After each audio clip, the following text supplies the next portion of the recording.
Are you sitting there wondering when the insurance company is finally going to offer you a settlement? Because a lot of injured workers think that there's some clock running in the background, and one day the insurance company just decides that it's time to pay. That's not how it works. I've been handling New York workers' compensation cases for years and years, and I can tell you this. There's a strategic window where your case is worth the most, and if you miss it, the value can shrink quickly. We're going to talk about when insurance companies will actually decide to make an offer on your case, what triggers settlement talks in your workers' compensation claim, and how to tell when your case has hit that sweet spot for maximum dollar value, how to get the most out of your case. When will workers' comp offer me a settlement? When's that damn insurance company going to offer me some money? Settlements in workers' compensation are voluntary. No judge can force you to settle. No judge can force them to settle. Both sides have to agree. They are in agreement of the parties. Sometimes people think they're offering me too little money. I'm going to go see the judge. I'm going to go let the judge force them to give me more money. And it's because people think the judge will automatically just move more money into your pocket. It doesn't work that way. The judge's role when it comes to settlements is one thing. Decide whether or not the agreement is unconscionable. Does it shock the conscience? Is a settlement so lopsided that it shocks the conscience? It could be lopsided. It could be beneficial to one party more than the other, not a 50-50 split. Doesn't matter. It's whether or not it's unconscionable. That's the only standard that the judge has when it comes to reviewing a workers' compensation settlement for approval. The judge might push the case in a direction where litigation is required, and that could result in you getting more money, could result in you getting less money. So keep that in mind. You can technically ask to settle your case at any time. You could send a demand to the carrier 3 weeks after your accident and your injury. If they don't want to settle, they could just say no. They could send you an offer 3 weeks after your accident, and I've seen it happen. If you don't want to settle, you could say no, and that's fine. No one can force you. Some cases never receive an offer unless you push for one. So again, it's voluntary. Now keep in mind, not every insurance company settles cases, especially Section 32 settlements. The city of New York generally will not do Section 32 agreements. There are some insurance companies that don't settle cases at all under Section 32, and there are some insurance companies that only do it at certain times. There are some insurance companies that are in liquidation or going out of business that can't or won't settle cases as well. So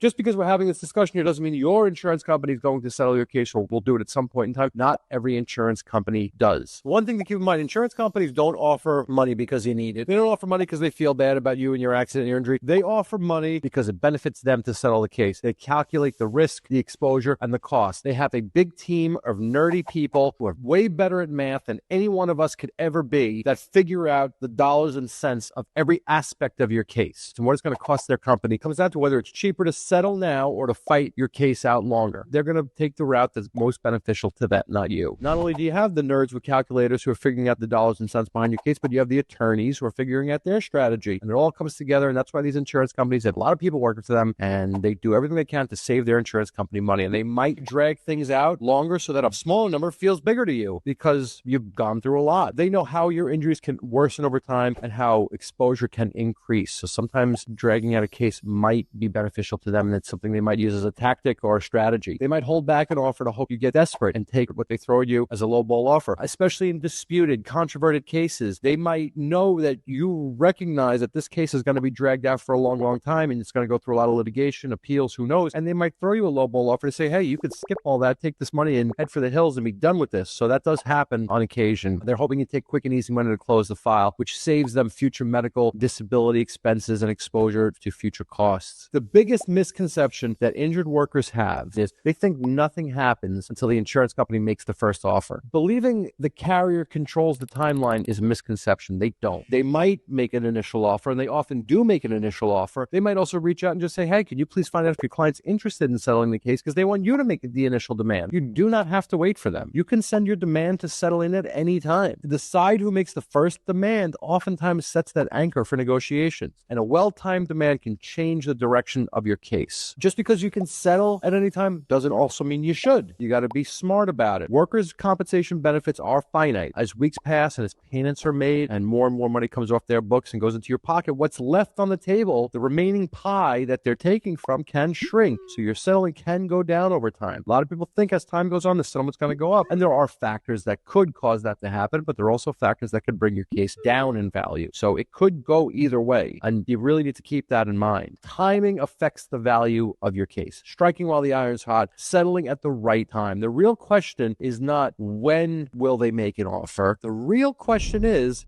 When is my workers' compensation case worth the most? Your workers' compensation case follows a value curve. Early on, we don't know how bad your injury is going to be. So no one really knows how much future medical treatment you're going to need. No one knows what your level of disability is going to be over the long term. The uncertainty that creates negotiation room. The bookends of the low and the high end value of the case, they're fuzzy. We don't know what they are. As time passes, the unknowns in your case start to disappear. We have a better idea of what your treatment plan is going to look like, what your level of disability is going to be. The insurance company's future exposure becomes clearer and clearer as time goes on. So there is a strategic sweet spot that you want to hit. When it's clear that you're going to be permanently disabled, but before a judge officially decides the level of your permanent disability. Once a determination is made as to your level of disability, then the value becomes much clearer and it's harder to negotiate outside of that framework. You can threaten, well, if I appeal this decision, it could bring us back out here again, but they could say the same thing. And who really knows where you're going to fall? But again, every case is different. You could have an ace in the hole. You could have something that's really going to help you out. But,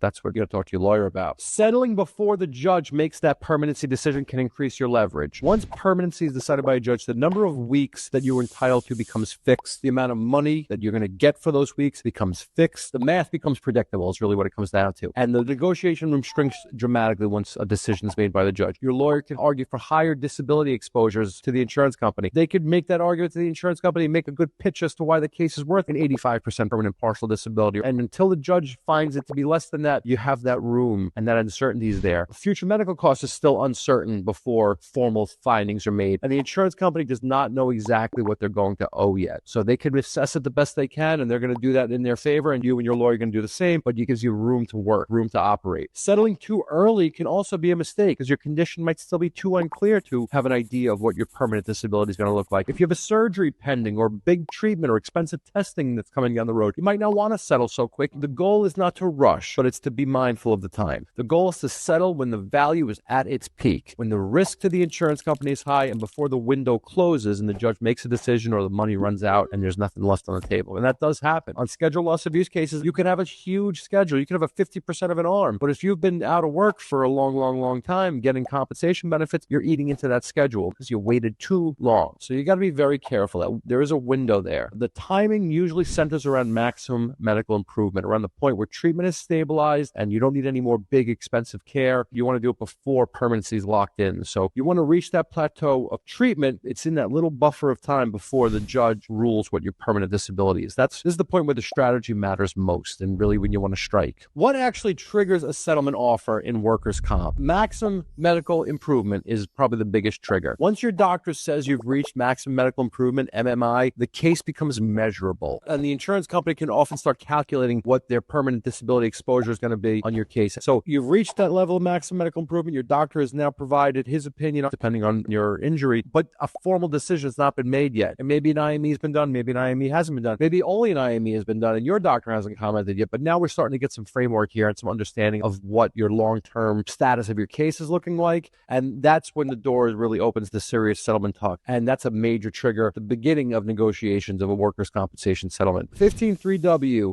according to this section of the law, in those permanent partial disability cases, those head, neck, and back cases, those multiple injury cases, 2.5 years after the date of your accident is a very important date, because at that 2.5 year mark, any weeks of compensation they pay you for temporary disability following that, they potentially could take credit for that against your permanency award. So let's say at the 3.5 year mark, your case is now classified and the judge says you have a 75% permanent partial disability and you're entitled to $1,000 a week for the next 400 weeks, but it's at the 3.5 year mark. Well, the insurance company now doesn't owe you 400 weeks of compensation. They're going to owe you 348 weeks of compensation because they're going to take credit for the whole year, the 52 weeks that they paid you already. So you don't want to wait too long because they're going to start just saying, take your time. We don't care. We're paying you. We're just going to take it off the back end of your case anyway. And that doesn't work for you. As that deadline approaches, negotiations will oftentimes heat up because you don't want to let the carrier take too much credit. A permanency finding can also push talks forward. When the board schedules or directs permanency reports from the doctors, whether it's one side or both sides, that can oftentimes spark negotiations. When both sides know that the case is entering its final phase days, usually we can start getting into some chat about settling the case. It creates pressure to resolve the case because everything is going to start getting locked in soon, and you want to take advantage of that uncertainty and try to maximize your dollar value. Independent medical examinations, IME results, can trigger offers from the insurance company. If their IME supports your level of disability, their risk increases. If they're waiting on an IME report, that may delay settlement discussions as well. So if you get scheduled for an IME, make sure you keep that appointment go. It's important. Strong medical reports, whether either side, will often shift the leverage quickly. And you also want to be able to use those IME reports to your advantage when you can. What do I do when an IME doesn't help me? If you go to an IME and you're not pleased with what the doctor had to say, my number one response to people is take that report, make your notations on it, highlight the things that you think are inaccurate, highlight the things that he says happened that you don't think happened, highlight the things that he reported you said to him that you never said. Talk about the problems that you have. Let me see what you have to say. Come talk to me about it. This way, when it comes time to depose that doctor, I have your proof, and I can use that to question him and go after him and mess with his credibility, try to get you more money out of your case. Litigation pressure makes settlement more attractive. Litigation costs money. We don't bill you for litigation, but the insurance company gets billed. When they hire a lawyer and they have to pay for depositions and all that kind of stuff, it costs them money. The closer a case gets to a trial, the more expensive it becomes for the carrier. So as trial date approaches, costs go up, and that might spark a desire to get a case settled. The insurance company might say, hey, why are we litigating this? Let's start discussing settlement. We know what you want. You know what we want. Let's work it out. So a lot of times settlements will start heating up when litigation heats up. One thing to keep in mind here, controverted, disputed cases and uninsured cases in New York State follow a different timeline. When a case is controverted, controversy means they're objecting to your case. They're denying your claim. They're not accepting it voluntarily. Or if any aspect along the way is disputed where trial is required, usually a different timeline is filed, meaning it takes a longer period of time. And even more so are those uninsured cases. When you work for an employer in New York State and you're injured on the job and that employer does not have insurance, your case goes through the UEF, the Uninsured Employers Fund. They're a division that sits in the place of the insurance company when there is no insurance company. It's a piece of the government that was set up by New York State to help people in circumstances where their employer has no insurance. And they're set up like an insurance company, but they're not really an insurance company. The Uninsured Employers Fund requires that they litigate and controvert every case. They cannot just say, we're accepting this case, we'll pay you. They have to fight every case. So by definition, if your employer had no insurance, your case is going to take a longer period of time. If the insurance company is fighting whether or not your case is work-related, disputing your claim, settlement talks can stall while hearings are pending. You know, they might say, look, we're not going to talk about this right now. We don't want to settle right now. Let's let the judge make a decision, at least to get us past the first step, because we might win, we might lose, they might win, they might lose. So a lot of times in those circumstances, it could slow things down. But by the same token, they could also offer you quick money to avoid years and years of costly litigation. Fiscal timing, end of a quarter, end of a year, can create internal pressure for adjusters. Some insurance company tries to close files before reporting deadlines. I could create an unexpected settlement window, and I've seen it happen where insurance companies will say, well, after the second quarter, we had a surplus in funds, so let's settle a bunch of cases here. So sometimes you might get an offer out of the blue, or you might get some sort of a solicitation for a demand somewhere out of the blue, and you might wonder why. It could be for fiscal reasons. They know when the money needs to be shifted one way or another, and sometimes they'll shift it to you for whatever reason. Insurance companies settle when the risk outweighs the reward to them, when fighting becomes more expensive than paying, when uncertainty works against them, when the timing makes it in their financial interest to resolve the case. They're not there for you. They're there for them only. And you got to keep that in mind. And that's why having an attorney is so important. We have our finger on the pulse of these insurance companies and what's going on and how they operate. We can convince the insurance company when it's time to settle, when it's in your best interest, not just theirs. And we get to push back and get you what you need and what you want. As always, folks, I am Rex Sokovsky. I am your workers' compensation attorney. I'm here for you for all your New York State claims. If you have something outside of the state, call me. We'll do our best to find somebody who can help you out. If you have problems with labor and employment, unpaid wages, unpaid overtime, Social Security disability, if you need an attorney for a lawsuit, if you had a car accident or a slip and fall, call me. We should be able to find you the help that you need. I'll see you guys soon. Be safe. Bye-bye.